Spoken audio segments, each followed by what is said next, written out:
De quienes de alguna manera en algún momento de su vida han logrado convertirse en atletas de altísimo rendimiento para poder llegar a las ligas mayores, y naturalmente personas que, siendo relevantes en el país y en el devenir de las sociedades mexicanas, pues han hecho del béisbol una quizás un escape para sus diferentes ocupaciones o preocupaciones, también una forma de vida, y entre estas pues naturalmente está el presidente López Obrador, que, como bien sabe la gente, juega béisbol y además pues ha al menos intentado impulsar una política de béisbol que en este caso habremos de mencionar en unos momentos. El libro que Beatriz Pereira nos ofrece se llama Pelotero por amor al béisbol. Yo quiero decirles que su autora, Beatriz Pereira, es una gran periodista deportiva. Yo consideraría que es la principal periodista de investigación deportiva en este país. No conozco a nadie más que haya logrado denunciar, revelar, evidenciar los muchísimos casos de corrupción, de impunidad que existen en las diferentes disciplinas y en las diferentes estructuras o burocracias del deporte en México, que naturalmente por la forma en la que se ejecutan, pues con base en el saqueo muchas veces del recurso público, termina también impidiendo el desarrollo armónico continuo de el deporte en este país. Pero hay una vertiente de Beatriz Pereira. Ella es egresada de Ciencias Políticas de la UNAM, además es licenciada en Letras Españolas por la UNAM, y además es maestra en periodismo por el CIDE, que poco se conoce, y es esta otra faceta que tiene que ver con su orientación, su inclinación y su formación literaria, lo que le ha permitido combinar las herramientas del reporteo periodístico con una narrativa espléndida que pocas veces vemos en sus publicaciones, que suelen ser de temas y de géneros y de reportajes muy duros, muy concisos, muy macizos, con datos para explorar esta forma, esta escritura que me parece auténticamente placentera. El periodismo siempre trata de revelar, trata de informar, trata de aportar elementos, y decimos que el compromiso del periodismo es dar a conocer aquello que es extraordinario, que sale de lo normal. Y en esa medida, algo que es extraordinario, considero que son las vidas de quienes, mayoritariamente viniendo de abajo, de rancherías, de pueblos donde pulula la pobreza, donde se padecen muchísimas carencias, también de las migraciones, donde nuestros obreros, nuestra mano de obra mexicana va pues en busca de una mejor situación, una mejor condición de vida, va convirtiéndose también en un semillero de aquellos que, por su constitución física, por su disciplina y por su dedicación, llegan a alcanzar pues el éxito, la cumbre, el triunfo en el medio deportivo, y en este caso particularmente en el béisbol. El libro es un libro muy sentido para su autora, para Beatriz Pereira, que ha tenido una vida marcada no solo por el deporte, sino específicamente por el béisbol desde su infancia. Se convirtió en periodista precisamente por ese amor al béisbol, como lleva el título, la expresión de este libro, y en algún momento creo que es muy destacable observar cómo esa exposición que Beatriz hace de su pasión por el béisbol nos permite ir entendiendo también cuál es la ruta que se ha de seguir a lo largo de este trabajo, que inicia con un relato interesantísimo, bellísimamente escrito, de la relación de, digamos, discípula que tuvo con el mago Septién. Creo que hay algunos jóvenes por acá, pero la mayoría de quienes estamos en este foro habremos escuchado al mago Septién y lo que su voz representó en el béisbol mexicano. Y saber, naturalmente, eso nos lleva a recordar esa forma tan peculiar de almacenar una gran cantidad de datos, de estadísticas, de nombres, de fechas, de equipos que solía plantearnos en sus transmisiones, en sus narraciones del juego de pelota. Y a mí esto me parece particularmente interesante porque yo soy de una de estas generaciones de transición, una generación que nace escuchando la radio, escribiendo en una máquina de escribir, grabando como reportero ya con una grabadora de cassette, y me toca todo este proceso que pues evoluciona la forma de hacer, las herramientas para hacer el periodismo, para usar computadora, para usar dispositivos digitales, para tener el acceso a grandes cantidades de datos de maneras muy sencillas. Uno hoy pues se asoma al celular, da unos cuantos clics y logra tener muchísima información. Pero gente como el mago Septién, yo lo que me imaginaba es que era, no sé, la forma en la que yo, porque lo escuchaba en radio, porque soy de provincia, soy de Coahuila, y pues allá no, lo que teníamos era pues el radio, ¿no? Y lo que yo me imaginaba cuando escuchaba alguna transmisión del béisbol, de béisbol donde estaba narrando el mago Septién, me lo imaginaba en una cabina enorme, en un estadio donde tenía numerosos ficheros que él iba consultando para dar rápidamente datos. Y cuando leo, me quedé con esa idea desde niño, y cuando veo el texto de Beatriz me doy cuenta que ese señor tenía una pues auténtica big data, le dicen hoy, una gran cantidad de datos almacenados en su memoria, y esa capacidad de retención, de organización de los datos y de las ideas, me lleva a pensar en un perfil muy específico, el de un hombre obsesivo. Cuando veo lo que escribe Beatriz, pues me doy cuenta de que en realidad lo era, un obsesivo de los datos y de otras manías que irán descubriendo ustedes en el libro, y que me parece relevante como uno de los primeros textos para leer en este trabajo, porque lo que vemos es esta sí obsesión, o quizás determinación, por decirlo de manera más propia, por encontrar pequeños datos, algunas historias, algunos episodios que nos permiten comprender a cada uno de los peloteros, algunos de ellos legendarios ya, como Fernando Valenzuela, toda una historia, toda una leyenda del béisbol, un fenómeno no solo del deporte, sino también de la mercadotecnia, por allá en los años 80. Vemos historias de ascenso y caída, como el del caso de Esteban Loaiza, perdón, tuve que recurrir a la memoria de Beatriz. Esteban Loaiza, vemos casos como de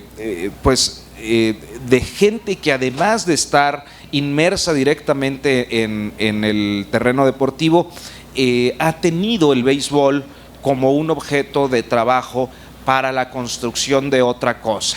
El caso concreto del maestro Toledo, que algunos de ustedes recordarán, ese gran artista plástico, también un benefactor que durante años ayudó muchísimo a las comunidades de Oaxaca y a los artistas indígenas del estado de Oaxaca y de otros lugares, que fomentó la cultura y que además fue pues la mano que generó una vastísima obra reconocida en todo el mundo, y que como parte de esa obra pues tuvo también una dedicación específica al béisbol.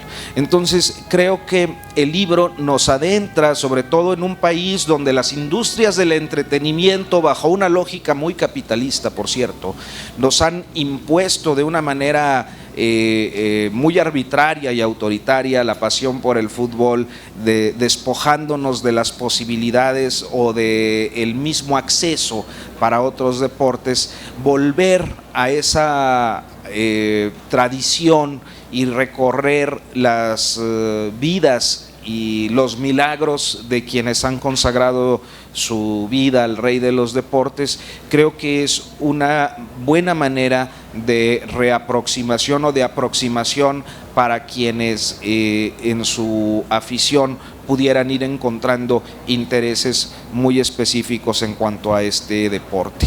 Y bueno, pues dicho todo esto, yo no tendría más que añadir que personalmente he leído el libro y considero que es una obra espléndida, una gran narrativa, una gran revelación de muchas personalidades que yo no sabía de ellos porque los veía en las noticias o porque los veía en un juego, pero no tenía idea de qué había más allá.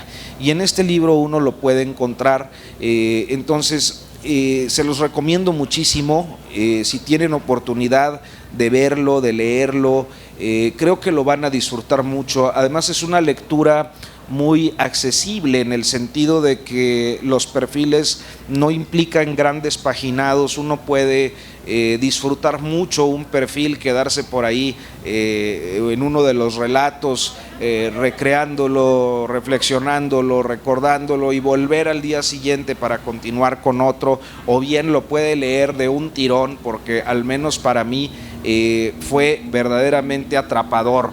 Hay momentos que inclusive me ponían hasta de nervios porque Beatriz es una gran narradora y yo veía, por ejemplo, en uno de los capítulos que habla de cómo la delegación, la selección olímpica mexicana de béisbol le gana a la estadounidense para la clasificación a los Juegos Olímpicos ahora que hubo, yo lo estaba leyendo y estaba verdaderamente emocionado porque entonces era el primer strike y el segundo strike y le mandaban la señal y entonces el jugador ya no vio la siguiente señal y quiso tocar bola, pero era malísimo para el toque de bola y pues estaban en la última entrada y tal, y entonces yo ya estaba ahí emocionado como si estuviera viéndolo o como si estuviera como en los viejos tiempos escuchando ese juego de pelota. Entonces verdaderamente es así, emocionante, es divertido, es también muy emotivo en muchas partes y yo creo que muy revelador de las vidas de quienes vemos muchas veces en la pantalla, pero que pues como seres humanos tienen todo un contexto para llegar a donde están y a veces también para la caída. Dicho esto, pues le cedo la palabra a nuestra autora, mi querida amiga, compañera, colega, periodista, Beatriz Pereira. Gracias a todos, buenas tardes, bienvenidos, gracias por tomarse su tiempo de estar acá y su atención. Pues primero quiero comenzar a contarles por qué el libro se llama Por amor al béisbol. El libro es de béisbol, pero está lleno de amor. Todos los personajes que participan en esta obra de alguna u otra manera aman profundamente al béisbol. Ya retomando las palabras de Arturo, que decía que incluye la vida de pelotero del presidente López Obrador, pues yo creo que si hay un personaje que es el principal amante del béisbol en esta obra, es él. No pudo ser pelotero, más bien es un pelotero metido a político, pero su amor al béisbol es tan grande que pues todos lo critican, ¿no? Cada que tiene un chancecito se va a entrenar a jugar y para él es, no sé, dentro de todas las presiones que puede tener o el trabajo que pueda tener, relajarse un ratito jugando béisbol y volver, ¿no?, a sentirse pues niño o tener esta ilusión, ¿no?, cuando dice yo ya estoy bateando para 300 y sigo macaneando, ¿no? Esas expresiones que son muy beisboleras, ¿no? Por si no saben qué significa, que cuando el presidente dice estoy bateando para 300 es un muy buen porcentaje, es un gran pelotero, batea 300 porque de cada 10 veces que se para a batear, 3 veces conecta un hit. Entonces, obviamente, alguien que batea para arriba de 300 es ya un fenómeno en el béisbol, ¿no? Entonces, el presidente dice que él batea 300, ¿no? Hay amor del presidente por este deporte, como hay amor de cada uno de sus personajes, como Francisco Toledo. Francisco Toledo no le gustaba el béisbol, no sabía mucho de béisbol, hasta que conoció a Alfredo Harpelú, que es el dueño de los Diablos Rojos, y que fue a enamorar a una que era su discípula, a la doctora Isabel Grañén. Y no tuvo más remedio que para darle, como digamos, el permiso de que su alumna fuera novia del empresario Harpelú, pues les regaló un cuadro que él hizo, ¿no? Una obra sobre béisbol, y a partir de entonces tanto Harp como la doctora Isabel Grañén le pidieron al maestro Toledo que hiciera una obra relacionada con el béisbol. Entonces lo mismo Toledo, sus hermosos papalotes que diseñó, les puso figuras de jugadores de béisbol, pelotas y bats en movimiento. Si algún día tienen oportunidad de ir aquí al estadio Harpelú, que está en la Magdalena Mixhuca, las rejas del estadio es una obra del maestro Toledo preciosa, que además hizo de hierro, que al estar a la intemperie se pintaron de color rojo, ¿no? Entonces él decía, ¿no? Pues esta es la mano del diablo, ¿no? Que me vino a pintar mis rejas que hice de color rojo, ¿no? Entonces es una historia también entrañable porque cuenta cómo una vez que se fue a la Mixteca en Oaxaca, el maestro Toledo le dijo la maestra Graciela, la fotógrafa, que fuera a tomar unas fotos, ¿no? Ellos le decían las avestruces, pero en realidad son los emires, pues unas avestruces que tienen las patitas diferentes. Y entonces él se quiso llevar el equipamiento que utilizan los catchers en el béisbol, porque decía, si yo me he visto así voy a ser como uno de los animalitos. Entonces le tomaron sus fotos, ¿no? Entonces él se vestía también de jugador de béisbol, y así, bueno, el Mago Septién es el otro personaje, ¿no? Que no son jugadores, pero que por amor al béisbol están vinculados al deporte, ¿no?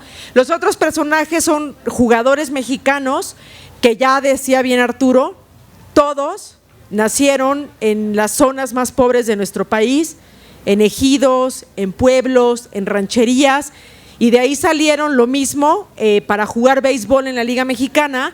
A quienes les fue muchísimo mejor, jugaron en las grandes ligas, y en el libro hay personajes como Vinicio Castilla, que es oaxaqueño, como Fernando Valenzuela, que es de un ejido llamado Echohuaquil en Sonora.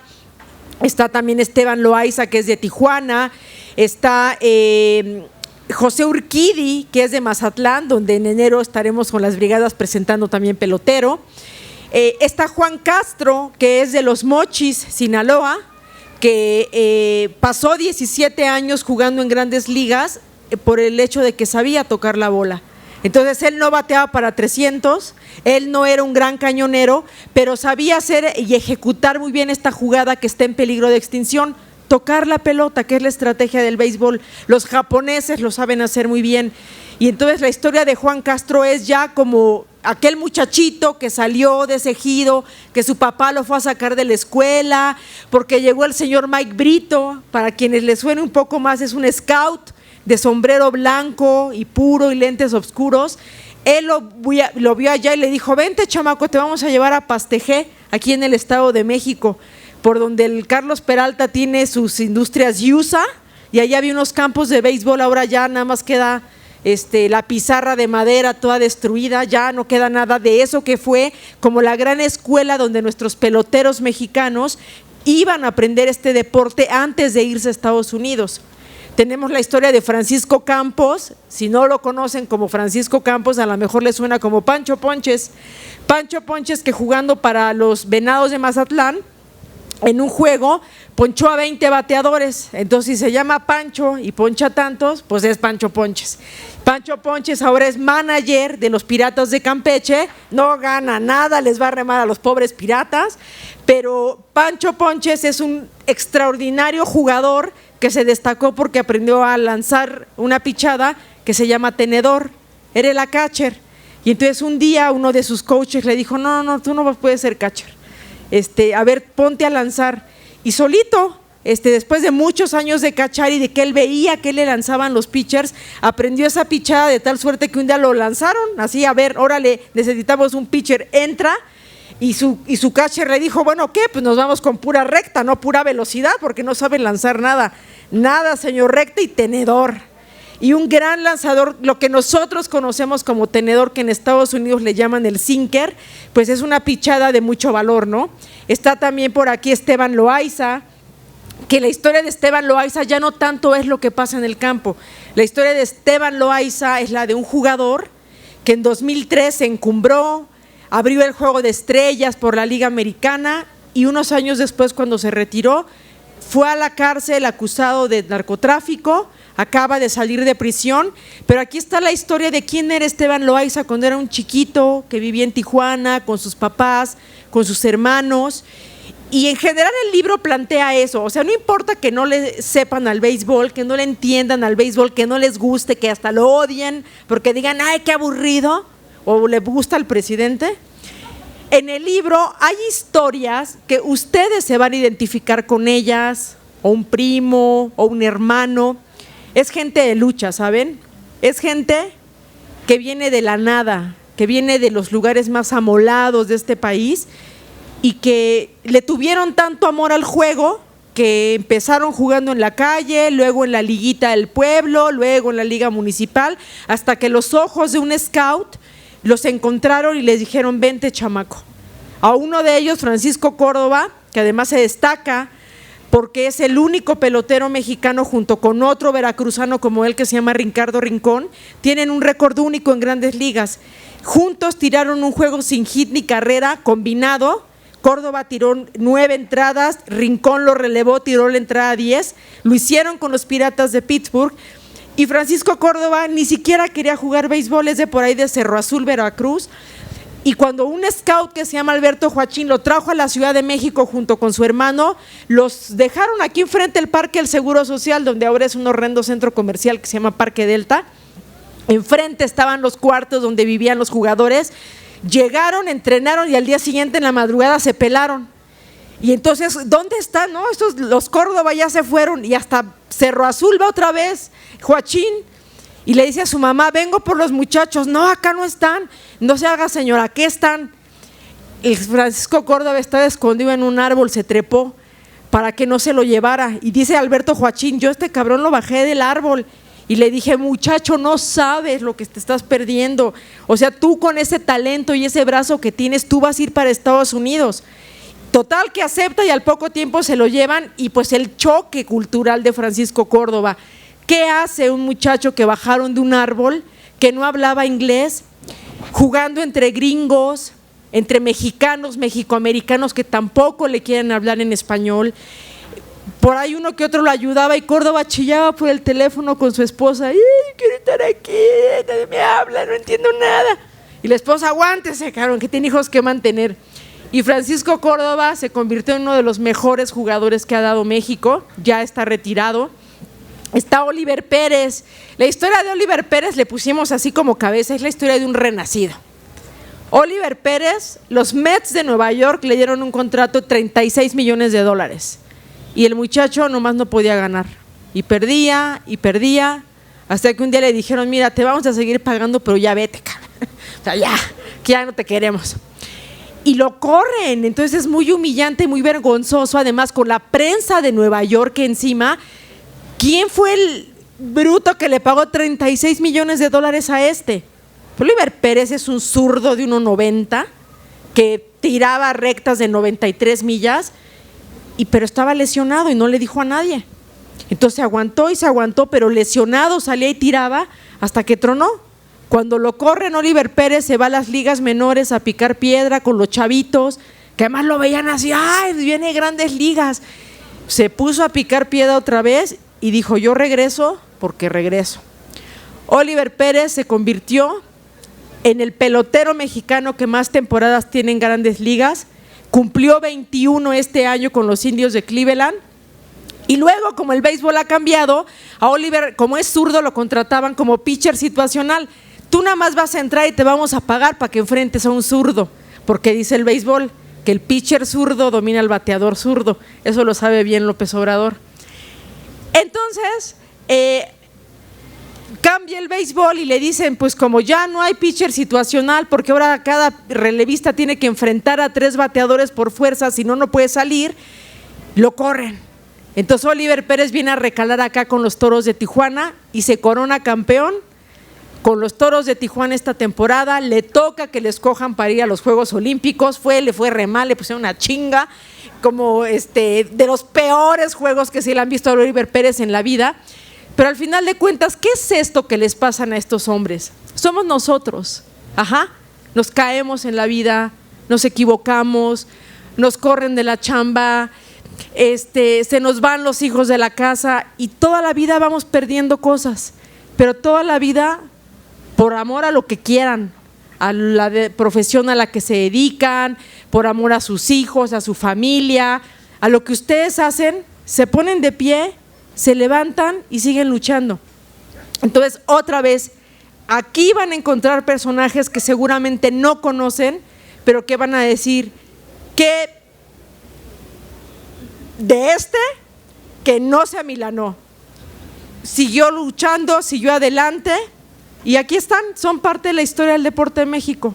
Son personas, ya lo decía Arturo, el fútbol ha avasallado todo y hemos perdido de vista que en los años 40, 50, los 60, los 70, el béisbol era el rey en México, era el deporte que más difusión tenía en la radio, en la televisión, que de Estados Unidos, cuando no querían a los peloteros negros y no los dejaban jugar en Grandes Ligas, había un empresario acá llamado Jorge Pasquel que los traía y tuvimos aquí unos talentos del nivel de Satchel Paige, de Culpa Pavel, de Josh Gibson, de todos ellos hablaba el Mago Septién en la tele cuando yo lo oía y por eso me enamoré también de ser cronista o de ser periodista de béisbol, porque pues como no fui hombre, yo no podía ser pelotera y macanear y batear de 300, pues dije, ¿qué hago para estar ahí, no?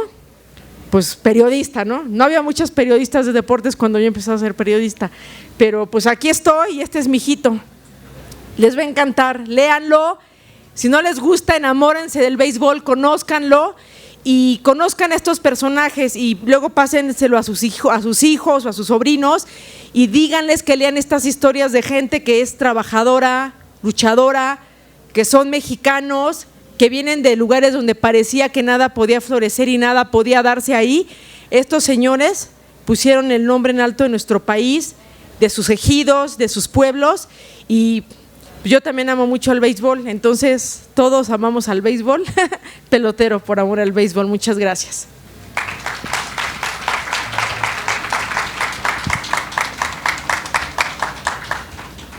Muchas gracias a Beatriz Pereira por traernos su libro Pelotero por amor al béisbol y darnos esta breve explicación.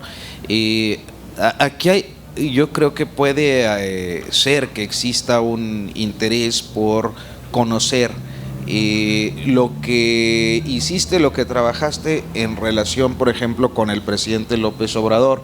Y a mí me parece muy interesante también eso, porque creo que, bueno, sabemos de sus mañaneras, sabemos que todas las mañanas, pues él dice cosas, eventualmente concede alguna entrevista, ya como presidente menos, creo que le ha dado por ahí a La Jornada o a Televisa, pero creo que es poco, o sea, algo que no es común es que él conceda una entrevista o que hable específicamente de béisbol. A lo mejor por ahí en la mañanera, bueno, pues sí tiene estas expresiones de hasta hace el brazo, ¿no? Estuve lanzando y que es así también como un movimiento muy de los beisbolistas, ¿no?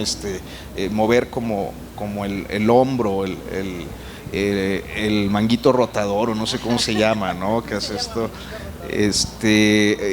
Suele tener algunas analogías a veces en alguna expresión, pero que hable él de su gusto por el béisbol, de qué juega, etcétera, es creo que algo poco conocido. Y si ánimo de spoilear, pues si pudieras darnos algún adelanto o algún comentario al respecto.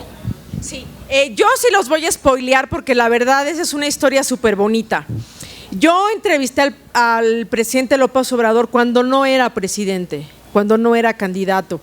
Era la campaña de 2006 y él andaba en plena campaña. Entonces yo andaba muy metida haciendo muchas cosas de béisbol. No trabajaba yo en la revista Proceso, trabajaba yo en W Radio, pero colaboraba de manera externa en la revista Proceso. Entonces me pareció una buena idea que si eran tiempos electorales, cabía hacer un perfil sobre este hombre que era candidato y su pasión por el béisbol, dado que a mí me gusta el béisbol y que a él también le gusta el béisbol. Entonces me di a la tarea de contactar a César Yáñez, que por muchísimos años fue su jefe de prensa y era el hombre que siempre estaba pegado a él, ¿no? Le marqué y le expliqué: César, quiero esto, le puedes decir al candidato que si me atiende. Yo había cubierto como reportera de información general la campaña de López Obrador cuando se convirtió en jefe de gobierno. Entonces, pues ya digamos que lo conocía y me conocía de que le había cubierto su campaña. César me dice: yo le digo. Y pues nunca me hablaba, ¿no? Entonces le hablaba: oye, César, no es que ya le dije, pero dice que sí, que luego. O sea, hasta que llegó un momento en el que yo todos los días le hablaba por teléfono. O sea, literal pasé un año todos los días hablándole a César Yáñez y diciéndole mi entrevista, porque aparte ya se estaba acabando la campaña y yo dije: yo quiero mi entrevista. Para no hacerles el cuento largo, pues soy yucateca. Un día estaba yo en Mérida y me entero que López Obrador andaba en campaña allá. Y entonces que estaba en el Hotel Fiesta Americana, y entonces yo me lancé al Fiesta Americana. Cuando yo iba llegando al hotel, él venía bajando por las escaleras eléctricas con un senador que se llama José Toraya, y entonces lo vi y dije: no, de aquí soy. Lo agarré, me subí y lo agarré del brazo y le dije: vengo a que me dé la entrevista que desde hace un año le estoy pidiendo y no me voy a ir hasta que no me la dé.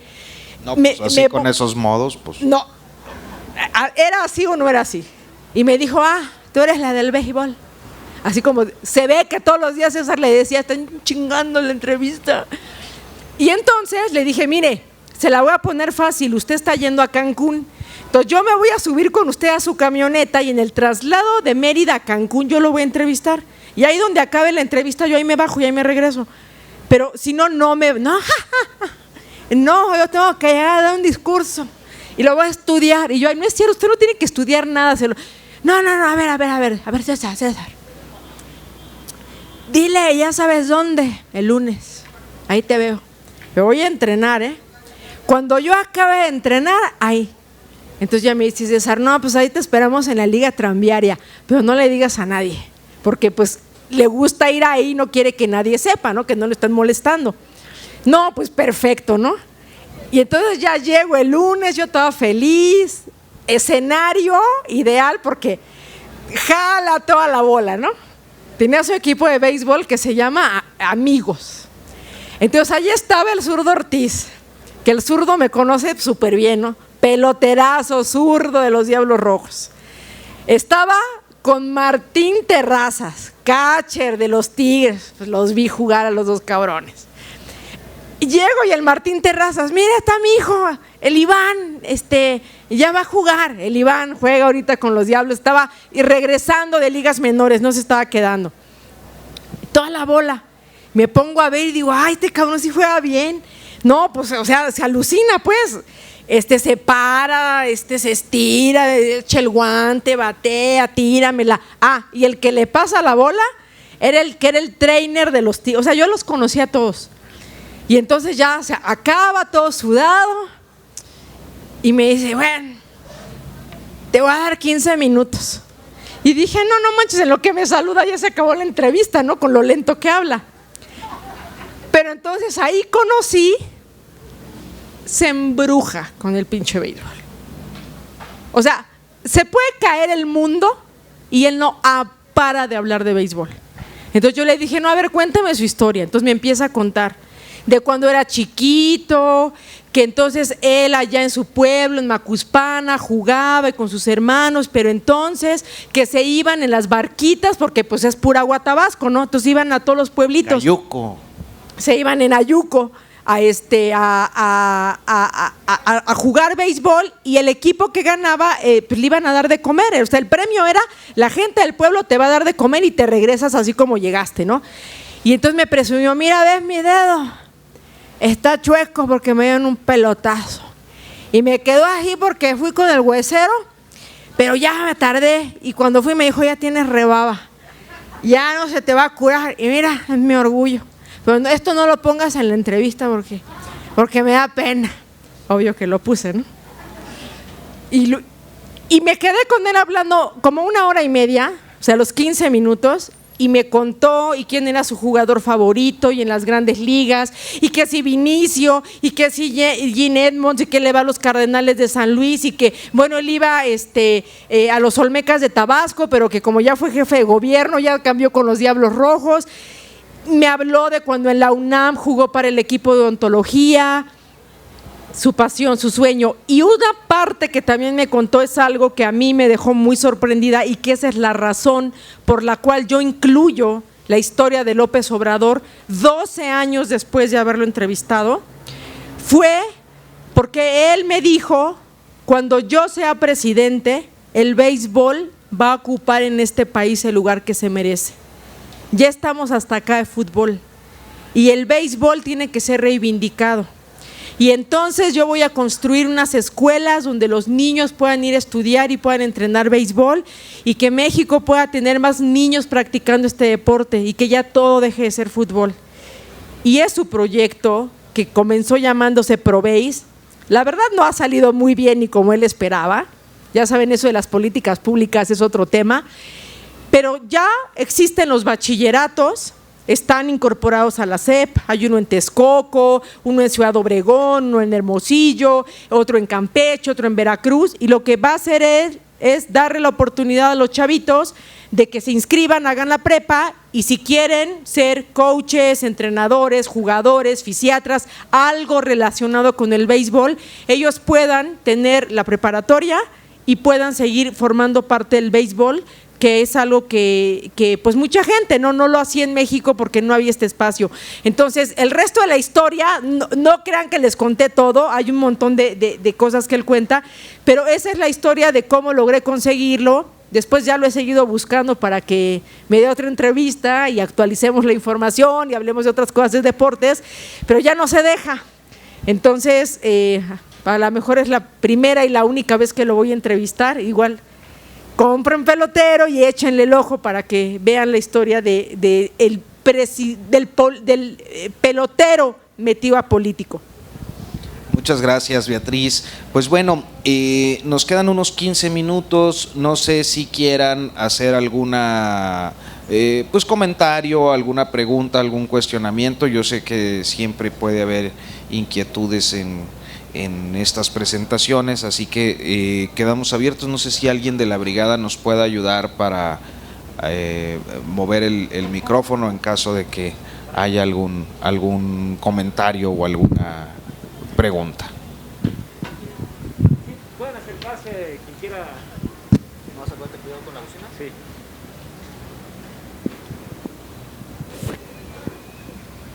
Sí, de todos los personajes que tú dices que incluyes en tu libro, no hay ninguno que como una iniciativa particular regresara, digamos, a su municipio, a su pueblo, y que tratara de incentivar, digamos, a los niños, a los jóvenes, para que ellos pues siguieran el camino de ellos. Pues a ver, José Urquidi, que actualmente juega con los Astros de Houston y que es un pelotero que digamos es como de los más modernos que incluí en el libro, es de Mazatlán, y sí, él por ejemplo, desde que lo trajeron acá a la Liga Olmeca para que inaugurara una temporada en Mazatlán, también da clínicas en la liga donde él jugaba cuando era niño. Entonces sí, José Urquidi lo ha hecho. Vinicio Castilla, por ejemplo, ha sido manager de los Naranjeros de Hermosillo, y siempre, por ejemplo, los equipos intentan hacer esto, ¿no? Como llevemos a un Grandes Ligas para que pueda convivir con la gente, con los chavitos, pero también lo hacen con los propios compañeros. Por ejemplo, Vinicio Castilla, no nada más como manager, también en temporada de verano jugaba en Grandes Ligas, pero en el invierno iba a Hermosillo a jugar con los Naranjeros. Entonces, por ejemplo, a él le regalaban pues sus patrocinadores, ¿no? Que si Wilson o Nike, pues los spikes, las guanteletas, los guantes. Entonces él llegaba con maletas cargados y les repartía a sus compañeros, ¿no? Que les decía, órale, pues yo para qué quiero tantos, agarren. Entonces, por ejemplo, hay un catcher, pues que era un chamaquito, ¿no? Humberto Cota, que lo veía, así lo babeaba, ¿no? Cuando él era chico veía a Vinicio Castilla en la televisión, igual al propio Fernando Valenzuela, y cuando llegaba y les regalaba cosas, pues para ellos era así como, ay, pues que es súper famoso y es un campeón, pues está pensando en nosotros, ¿no? Al propio Humberto Cota le tocó cacharle a Fernando Valenzuela igual. Pues Fernando Cota era chamaquillo, ¿no? Cuando ya el ocaso de la carrera de Fernando Valenzuela, y jugando para un equipo allá en Liga del Pacífico, en la Liga Invernal, le tocó cacharle a Fernando Valenzuela, ¿no? Entonces él decía, me alucino, no me da no sé ni cómo hablar con él, ¿no? Ni cómo, si le hablo de tú o le hablo de usted, o cómo le voy a corregir algo, ¿no? Pues cómo le digo yo algo a Fernando, ¿no? Entonces él decía, no, pues Fernando me da la confianza de decirme, no, tú, pues si ves algo, pues me dices. Entonces, digamos que son inspiradores en el sentido de que, a ver, a lo mejor aquí en la ciudad no los conocemos tanto, porque pues esta ciudad es tan inmensa y hay tantas opciones de entretenimiento, y hay fútbol, y hay otros deportes, y hay teatro, y hay conciertos, que está muy diversificado los espectáculos, ¿no? Pero en lugares más pequeños como Los Mochis, pues Juan Gabriel Castro es un ídolo, es un dios en Los Mochis, ¿no? Él sigue siendo actualmente, ya se retiró, pero sigue siendo coach de los Phillies de Filadelfia. Entonces, cuando Castro llega a ir de casualidad, hagan de cuenta que la marisquería fulana, es donde Castro viene a comer. Entonces hasta los dueños de los lugares le ponen el nombre, y esta es la silla donde se sienta Juan Castro. Entonces a la gente le encanta, porque a veces van a comer allá a ver si se los encuentran, ¿no? Y claro que los chavitos de allá los conocen, y pues toda la vida es, yo quiero ser como fulano, yo quiero jugar en Grandes Ligas. Entonces yo creo que en esos lugares sí la presencia de ellos es muy fuerte, es muy importante. Les digo, no tanto aquí porque la ciudad es demasiado grande, pero también por eso, digamos, era una de las ideas del libro, ¿no? Que la gente que no los conozca, los conozca, y que sepan que pues así como conocen a Cuauhtémoc Blanco, y que casi todo el mundo sabe quién es Cuauhtémoc Blanco, quién es el Chicharito Hernández, pues que sepan que el béisbol es el deporte que más deportistas ha exportado México, no es el fútbol. Que sepan que en Estados Unidos, que es lo más granado del béisbol, han jugado 130 peloteros mexicanos, y que también han ido a Corea y han ido a Japón, y han destacado muchísimo, ¿no? Entonces ahora, digamos, con esto de calificar a los Juegos Olímpicos, que es la primera vez que en la historia de los Juegos Olímpicos México clasifica un equipo de béisbol, luego les fue re mal, sí, ya se perdieron 3 juegos y de fea manera, pero por lo menos ya es un pasito, ¿no? Ya es como vamos mejorando en este deporte que la verdad sí ha estado olvidado, sí ha estado abandonado. El béisbol es un deporte privado en México. Las ligas infantiles, las ligas juveniles es donde la gente va y paga. No son los gobiernos. Entonces es importante también pues que haya béisbol público, ¿no? O sea, que este deporte que es caro por todo el equipamiento deportivo, pues un niño que no tiene recursos pueda tener acceso a él si le gusta, y que la falta de dinero no sea un impedimento para que pueda practicar el deporte. ¿Quién quita? Y uno de ellos es nuestro próximo Fernando Valenzuela o nuestro próximo Vinicio Castilla, ¿no? Muchas gracias, Beatriz. Adelante. ¿Qué tal? ¿Se oye? Sí. Pues yo soy fan de béisbol, nada más que propiamente me retiré del béisbol por la nave. No sé si hables en tu libro de eso. No, pero ahorita hablamos. Porque soy de los fanáticos viejos, soy de Veracruz, y sí, conocí a varios de esos, hasta Vinicio Castilla, cuando le pegaron un pelotazo porque yo fui a 4 series mundiales, guardaba mis centavitos y me fui a las series mundiales. ¿Sí? Sin embargo, me retiré del béisbol precisamente por eso de la nave. Estaría bien, bueno, no es el propósito del libro, porque parece que puros éxitos, pero la nave, cuando quisieron formar el sindicato de peloteros, no sé si, ¿sí? Sí, claro. Para que veas que, pero a todo esto, pues mi sorpresa es que una mujer que no te conocía, y Mariachis, pues apenas es un equipo que se formó, y Mariachis le decimos en Veracruz a los que son malos, ¿sí? Mariachi. ¿Sí? Entonces, yo sí tengo también algunas anécdotas de béisbol, porque conocí al Mago Septién y a Sonia Alarcón, precisamente en las series mundiales, ¿no? Yo muy presumido le decía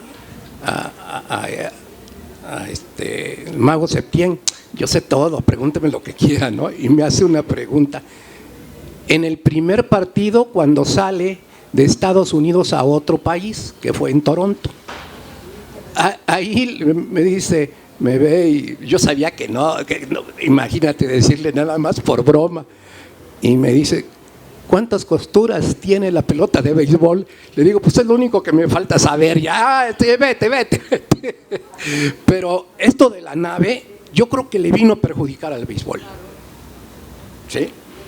Y yo, te digo, de ahí me retiré, pero iba al Parque Delta originalmente y después el Parque del Seguro Social, porque en la universidad, en la UNAM, a los que estudiábamos ahí nos daban, más bien con la credencial de la universidad, podíamos entrar al Parque del Seguro Social gratis. Pues imagínate que traigo historias hasta tristes del béisbol, ¿no? Porque mi mamá estaba muriendo de cáncer en el hospital, ahí en el Seguro Social, cerca de él. Y entonces, pues, me sentía muy mal y me iba al béisbol. Y entonces me ponía ahí con los que apostaban. Yo no apostaba, pues no tenía dinero, apostaban y ahí veía uno al Mantequilla Lápoles. Entonces, interesantísimo, pero desgraciadamente, al rey de los deportes, este tipo de asociaciones como la nave, o sea, que estuvieron contra la nave, claro. Y para qué no decirlo, tú mencionaste el que hizo una escuela por ahí, Peralta, ¿sí? Bueno, pero volviendo a Obrador, con el perdón de los que vayan a escuchar, es un chiste lo que dijo.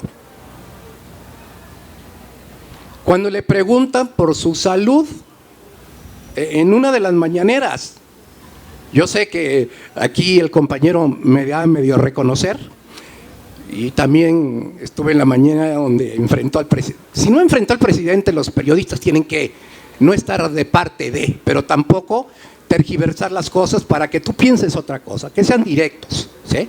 Por eso lo he seguido en el proceso algunas veces. El caso es de que el chiste ese de batear arriba de 300, porque le preguntan de su salud, de cómo está.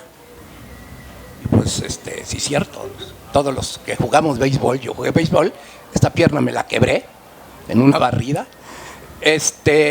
Pues dice, ¿cómo está usted, presidente? Bla, bla, bla, ¿no? Y le dice, pues muy bien, bateando arriba de 300. Entonces, el chiste entre los peloteros sabemos qué está diciendo. Si quieren que se los diga, se los digo. Si no, no lo traes ahí, pero investiguenlo. Batear arriba de 300 no solamente es que bate bien, ¿lo digo? Pues que sexualmente también está muy bien. Arriba, eso es lo que quiere decir. Y por eso se rió, porque se quedaron así. Claro, en el béisbol hay un lenguaje diferente. Lo han cambiado un poco, pero viene lo mismo.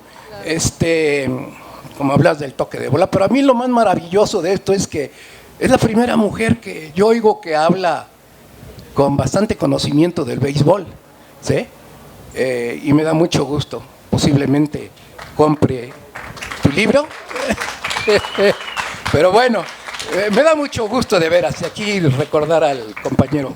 Muchas gracias. Pues el señor tiene toda la razón. Yo les dije ahorita que durante los 40, 50, 60, 70 el béisbol era el rey, el mandón en México. ¿Qué pasó? Vino un conflicto entre los peloteros y los dueños de los equipos de béisbol, principalmente el que era el dueño de los Tigres del México, Alejo Peralta, un empresario, como casi todos, pues muy rudo, abusivo, pasado de listo. Hubo un conflicto y los jugadores un día en un juego Tigres-Diablos se pusieron de acuerdo para no jugar, y entonces comenzó un conflicto que creyeron que no iba a ser grande y se hizo tan grande que los peloteros, no tenían un sindicato, pero literal como que se fueron a huelga, dijeron no vamos a jugar. Y fue un conflicto que para los de la época habrán leído el diario El Esto, se llenaban páginas y páginas del diario El Esto contando el gran problema que había. Los peloteros se fueron y crearon una liga alterna, la de la ANABE, a la que se refiere el señor, que significa Asociación Nacional de Beisbolistas, y lo que hicieron los empresarios del béisbol fue traer esquiroles. Entonces en esos dejaron fuera a jugadores importantes. Uno de ellos, yo creo que el que más, el Abulón Hernández, Ramón el Abulón Hernández, un infielder de los Diablos Rojos, que actualmente es el manager del equipo de béisbol de la Marina. O sea, el Abulón sigue vivo, al Abulón le habían borrado sus récords, hasta que Alfredo Harp hace poco tiempo decidió que iba a regresar a los libros, los récords del Abulón Hernández, porque a quienes fueron, digamos, los líderes de ese movimiento en el que los peloteros reclamaban por sus derechos laborales, los desaparecieron de las estadísticas. Entonces es un periodo negro, oscuro, feo, que literal sí vino a matar al béisbol en México, porque la gente, como el señor, decepcionados, molestos, enojados, se fueron de los estadios. Y claro, pues que el gran ganador de los fracasos del béisbol fue el fútbol, ¿no? El béisbol apenas tiene unos años que se está levantando, hay nuevos dueños, hay nuevos empresarios. Los peloteros tienen muchísimas más y mejores condiciones, tanto económicas, de alimentación, de trainers, masajistas, todo lo que necesitan para ser peloteros de alto rendimiento. Sigue pendiente que ellos se organicen como gremio y formen un sindicato de peloteros, claro que hace falta. Todavía hay algunos abusos, pero principalmente es eso, ¿no? El señor habló de lo que fue el parteaguas del béisbol mexicano. Yo no hablo de eso aquí, porque el libro eran perfiles, historias de los protagonistas del béisbol, pero bueno, pues en una de esas se escribió mucho de la nave. O sea, yo no voy a descubrir el agua tibia, ¿no? Se escribió mucho de la nave, no lo incluí, pero bueno, ya lo recordamos acá, pero yo creo que ya nos excedimos del tiempo, ya nos vamos. Justos, pues muchísimas gracias por su atención, por habernos acompañado. Tenemos, creo que si acaso 2 minutitos, no me gusta comerme el tiempo de la siguiente, 3 minutitos tenemos, rápidamente. Buenas tardes, soy Teresa Marín, te felicito por tu rapidísima recuperación de tu lesión tan grave, el buen papel que estás haciendo en Los Periodistas, me encanta tu programa. Y la pregunta rapidísima, si llegué un poco tarde, me disculpo con ustedes y con todos, preguntarte si comentaste sobre las nuevas escuelas de deporte que están en México, las 2 de béisbol en el norte, la de atletismo en Tlaxcala, si comentaste de esto o si puedes decir unas cuantas palabras. Creo que son 8 nuevas secundarias con deporte que están recibiendo a los jóvenes de ahora. Sí, señora, sí los comenté, son los bachilleratos tecnológicos de educación deportiva, y además de que hay béisbol, en la de Tlaxcala hay atletismo, y en la que está aquí en Tepito, en el Deportivo Guelateo, hay boxeo. Esas son las escuelas del presidente. Sí, lo comentamos, gracias. Lo que comentó Beatriz muy rápidamente, nada más para que no se quede con la duda, es que esa idea de las escuelas la tenía ya López Obrador desde 2006, que fue cuando se realizó la conversación, que viene reseñada espléndidamente en el libro, que les recomiendo mucho, no dejen de comprarlo, aquí está la mesa, para quienes se animen a pues leer estos perfiles que seguramente podrán ser pues al menos para mí lo fueron, muy interesantes, pero muy interesantes para fanáticos y para no fanáticos del béisbol. Muy buenas tardes y muchas gracias, Beatriz. Muchas gracias, hasta luego. Un gran aplauso, por favor, a Beatriz y Arturo.